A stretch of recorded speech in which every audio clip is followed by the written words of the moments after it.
நடிகர் கார்த்திக்கும் நடிகை தமன்னாவும் இணைந்து நடித்த படம் தாங்க பையா. இந்த படம் ரொம்பவே அருமையான பொழுதுபோக்கு படமாகவும் அதே சமயத்துல காதல் படமாகவும் ரசிகர்களுக்கு விருந்தளித்தது. இந்த திரைப்படத்திற்கு பின்னால் கார்த்திக் தமன்னா காதலும், சிவகுமார் வீட்டில் எதிர்ப்பும், முன்னாள் முதல்வர் ஜெயலலிதாவோட அறிவுரையுமே காரணமாக இருக்கு.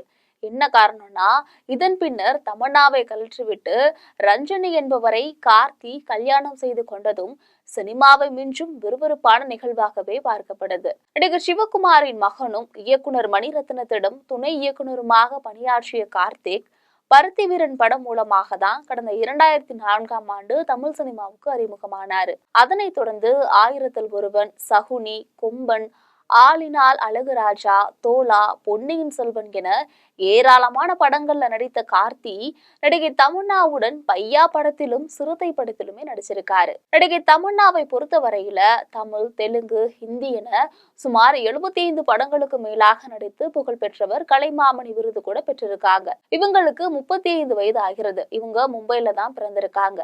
தற்பொழுது தமன்னாவுக்கு திருமணமாகாத நிலையில நடிகர் கார்த்தி கோயம்புத்தூர் சேர்ந்து ரஜினி என்பவரை கடந்த 2011ஆம் ஆண்டு திருமணம் செஞ்சுக்கிட்டாரு. இந்த தம்பதிகளுக்கு உமையால் அப்படின்ற ஒரு மகள் இருக்காங்க.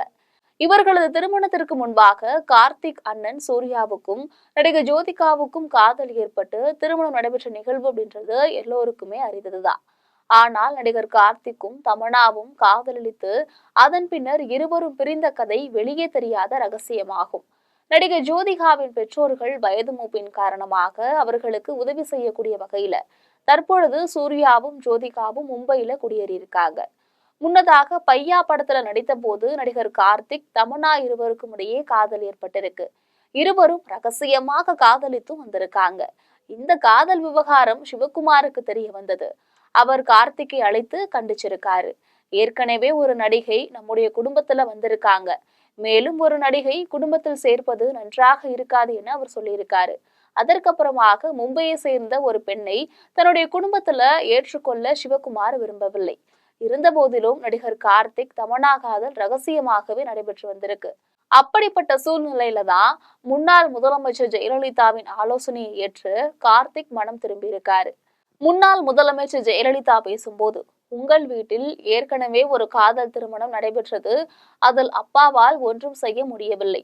கார்த்தி, நீயாவது உன் அப்பாவின் சந்தோஷத்துக்காக உன்னோட ஜாதியில ஒரு பெண்ணை பார்த்து கல்யாணம் செய்து கொள் அப்படின்னு ஜெயலலிதா அறிவுரையுமே வழங்கியிருக்காங்க. இதனை ஏற்றுக்கொண்ட கார்த்தி தன்னுடைய திருமணத்திற்கு சம்மதமும் தெரிவிச்சிருக்காரு. இதனைத் தொடர்ந்து கோயம்புத்தூரை சேர்ந்த சின்னசாமி, ஜோதி மீனாட்சி என்ற தம்பதியோட மகள்தான் ரஞ்சனியை பேசி திருமணமும் முடிச்சிருக்காங்க. இவர்களோட திருமணம் கடந்த 2011ஆம் ஆண்டு ஜூலை மாதம் 3ஆம் தேதி கோயம்புத்தூர்ல இருக்கக்கூடிய கொடிசியா வளாகத்துல நடைபெற்றிருக்கு. கார்த்திக் தன்னுடைய குடும்பத்துடன் மகிழ்ச்சியாக வாழ்ந்து கொண்டிருக்கக்கூடிய நிலையில நடிகை தமன்னா இன்னமும் திருமணம் செய்து கொள்ளாமல் தொடர்ந்து சினிமாவில் நடித்துக் கொண்டு வருகிறார். அவர் கார்த்திக்கை மறந்து விட்டாரா இல்லையா என்பது தெரியவில்லை.